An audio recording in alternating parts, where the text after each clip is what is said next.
faut l'épreuve. Pourquoi je parle de l'épreuve? Parce que la force ne se présume pas. Alléluia. La force d'une personne se mesure à sa capacité d'affronter les difficultés. On n'est pas fort parce qu'on nous a déclaré fort. Détrompe-toi. Je ne suis pas un pasteur porteur de ce genre de message. Je disais que à chaque fois que tu marcheras avec Dieu, si tu es là ce soir, c'est parce que tu as choisi Dieu. Et pour quiconque est là ce soir, qui a choisi le même Dieu que je sers, sache qu'à chaque fois que tu marcheras avec Dieu, tu seras toujours confronté à des épreuves. L'épreuve va te permettre de monter. L'épreuve va te permettre de t'affirmer. L'épreuve va te permettre d'être révélé. C'est pourquoi Dieu ne travaille pas avec des pleurnichards. C'est pourquoi Dieu n'aime pas ceux qui aiment se lamenter. Et ce soir, je suis venu te sortir de là où tu es. Je suis venu d'abord délivrer ta mentalité. Le Dieu des faibles là, il n'existe pas.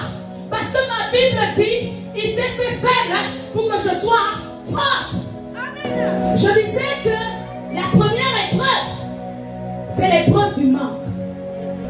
Le manque est l'épreuve que tous les enfants de Dieu, quiconque veut réussir avec Dieu, doit traverser. Toute personne qui est appelée par Dieu traverse l'épreuve du pain. Dis avec moi le manque. J'ai dit tu manqueras, mais tu ne pécheras pas. Celui qui veut être fort doit être capable d'affronter cette épreuve. Où rien ne va. Où il n'y a pas. Attention, je disais hier, il y a une différence entre l'épreuve et l'oppression. Je parle de l'épreuve. Je répète que dans l'épreuve, même si tu n'as pas les moyens de voyager, tu auras au moins l'argent pour manger. Dans l'épreuve, même si tu n'as pas les moyens de construire la maison, tu auras au moins l'argent du loyer, de la scolarité des enfants. Est-ce que je parle la vie de quelqu'un? Pourquoi? Parce que l'épreuve, Dieu ne t'abandonne pas. Il est avec toi. Mais dans l'oppression, et nous allons attaquer l'oppression ce soir. Dans l'oppression, tout est fermé. Tu as l'impression que quelle que soit la porte, elle se ferme avant que tu n'arrives. Quand tu traverses l'épreuve du manque, Dieu te réserve une bénédiction après. Mais c'est à cette épreuve que beaucoup échouent. Jésus donne quelle réponse au diable? Il dit l'homme ne vivra pas de pain seulement, mais de toute parole qui sort de la bouche de Dieu. Tu sais, le pain satisfait un besoin qui va être reconduit. Le pain apporte la satisfaction ponctuelle pour un besoin qui sera reconduit. Or, la parole apporte une satisfaction éternelle. La parole de Dieu, c'est ce qui doit conduire la détermination de celui qui veut être transformé. Yes. Je disais hier que Dieu a parlé. Il dit une seule parole. Amen. Il dit l'homme ne vivra pas de pain seulement, mais de toute parole qui sort de la bouche de Dieu. Or, Dieu a déjà parlé. Au sujet de ta situation, Dieu a déjà parlé. Au sujet de ce que tu traverses, Dieu a déjà parlé. Ce que la parole de Dieu apporte dans ta vie, personne ne pourra l'arrêter. Ce que Dieu apporte dans ta vie sera générationnel. Je suis venu t'enseigner. Pourquoi tu vas regarder au pain? Regarde à la parole. Aide-moi à dire à ton voisin, regarde à la parole. Ah, ne regarde pas à ta faim, ne regarde pas au pain, mais regarde à la parole.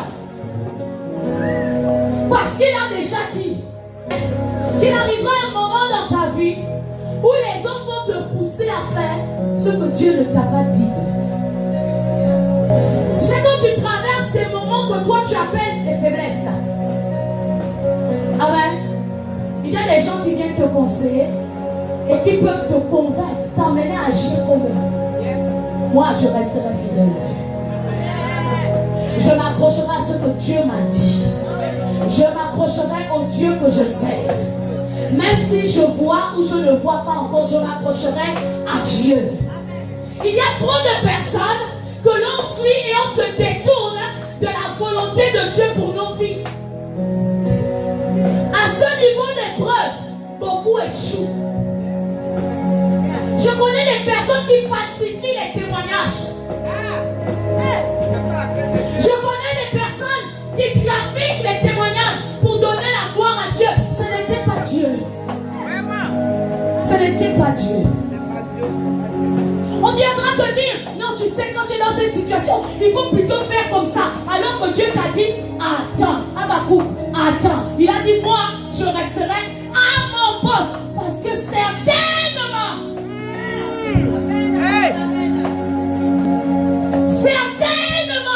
cette prophétie court à son accomplissement. Il y a beaucoup de personnes qui se sont déplacées. C'est vrai. Parce que tu es en train d'attendre, tu t'impatientes dans ton attente, tu te déplaces. Et quand tu te déplaces, tu rates la bénédiction. Il y a des personnes qui dans l'église, qui t'a dit d'arrêter de servir Dieu. Qui t'a dit d'arrêter le service dans l'église? Qui? Toi qui servais bien. Comme dit la Bible, un coureur, tu courais, qui t'a dit de t'arrêter? Tu étais une personne de prière. Tu étais une personne qui faisait l'évangélisation. Tu étais une personne déterminée pour Dieu. Qui t'a dit de t'arrêter? Bonne question. Quelqu'un commence dans le nettoyage dans l'église. Non. Les modérateurs là veulent montrer que c'est lui qui modère. Moi-même, à partir d'aujourd'hui, papa, Dieu m'a parlé. J'ai senti dans mon esprit.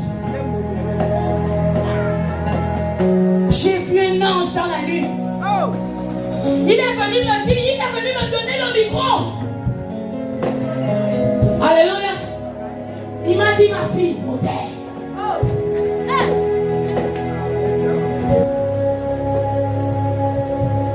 Est-ce que tu sais qu'il y a cette épreuve qui est un piège pour certaines personnes? Je veux aider quelqu'un ce soir à comprendre pourquoi certaines choses bloquent encore dans sa vie. Tu sais, il arrivera un temps dans ta vie. Je dis, l'épreuve renferme la bénédiction. Ce n'est pas éternel, c'est provisoire. L'épreuve est un déclenchement de bénédiction. L'épreuve est une porte. L'épreuve t'introduit dans ce que tu attends de Dieu. Mais il arrivera un temps où Dieu fera de toi quelqu'un de connu, quelqu'un de grand. Mais est-ce que tu pourras rester la même personne?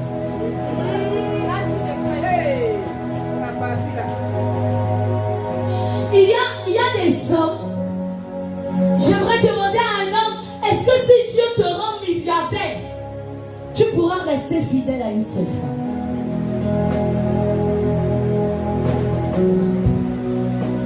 Est-ce que toi, femme, si demain ton travail te permet d'avoir plus d'argent que ton mari, est-ce que tu pourras continuer de le vénérer? La partie la même. Est-ce que si Dieu t'élève, tu pourras rester la même personne? Cette femme de prière, cet homme du jeûne, cet évangéliste qui ne regardait pas l'heure. Reste, maman. Est-ce que si Dieu t'élève, la Bible dit Satan le prend, le met en sommeil. La partie la même. Et il dit, tu vois tous les royaumes là, moi, je vais te les donner. Est-ce que si Dieu te donne le mariage que tu cherches, tu vas convenir à l'église? C'est la même. C'est la même. Des fois, je vais te dire quelque chose. Parfois, tu penses que tu fuis les hommes en ayant cette attitude alors que tu t'éloignes de Dieu. Lequel d'entre vous a déjà vu Dieu? Qui ici a vu Dieu? Oh, vous êtes au ciel. Nous, on est sur la terre. Qui d'entre d'entre vous a déjà vu Dieu? Personne n'a vu Dieu. Parfois tu crois que tu quittes une église alors que tu quittes Dieu. Parfois tu penses que tu quittes une femme alors que tu quittes Dieu. Il y a des hommes qui ne sont bénis que parce qu'ils sont avec une certaine femme qui prie pour eux. Quand tu la quittes, tu quittes Dieu. Quand tu la quittes, tu quittes Dieu.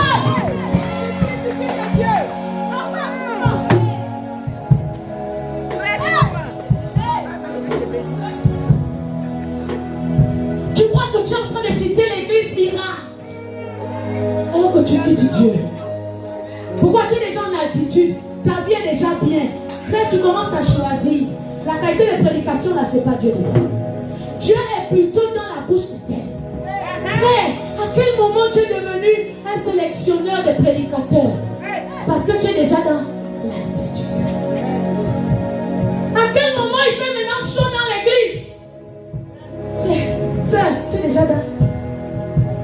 Aide-moi à le dire, dans l'altitude. Il y a des personnes qui souffrent parce qu'elles ont quitté Dieu. Il y a des gens qui aiment convertir Dieu dans leur sens. Non, on ne sert pas la qualité là. Je dis, on ne sert pas la qualité là. Que Dieu doit rentrer dans mon moule. Parce que je veux ça comme ça. Si ce n'est pas comme ça, c'est que ce n'est pas Dieu. Donc ce ne sera pas Dieu aujourd'hui. Ce ne sera pas Dieu demain. Ce ne sera pas Dieu après-demain. Parce que le Dieu que moi je porte, c'est le Dieu qui te donne ce qu'il te faut. Pas ce que tu veux, mais ce qu'il te faut. Tu as voulu être fort, non? Dieu a envoyé un messager. Tu as dit devenir fort, non? Dieu a envoyé quelqu'un. La force passe par là. La véritable maturité, ce n'est pas à l'âge. La véritable maturité, ce n'est pas à l'âge ou à ton palmarès. La véritable maturité, c'est la capacité de prendre des décisions, même quand ça fait mal, et d'obéir. Je ne connais personne qui a marché avec Dieu selon son propre désir. Je connais des gens à qui Dieu a dit quitte ta femme, quitte ta famille, quitte ta maison et suis-moi. Je connais des personnes qui ont abandonné leur travail. Je connais des personnes qui ont abandonné leur confort seulement pour suivre Dieu. Je dis, ce qui est un confort pour toi ce soir, si ça t'empêche de monter, Dieu va t'en séparer pour te faire avancer. Je suis venu dire à quelqu'un ce soir, si tu as besoin d'aide pour être propulsé, parce que tu as du mal à prendre la décision, je suis venu ce soir pour t'aider à sortir de cette situation, car Dieu va t'emmener dans l'altitude. Elle dit ce soir, on est là pour prier. Dis à ton voisin, c'est le moment de prier. C'est le moment de prier.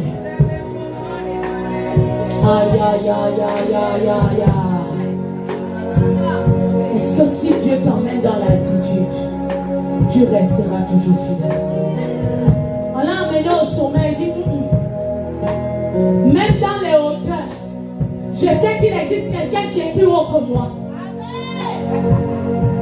Il dit, même dans les hauteurs, la Bible dit on l'a porté au-dessus des montagnes. Aïe, aïe, aïe, aïe, aïe.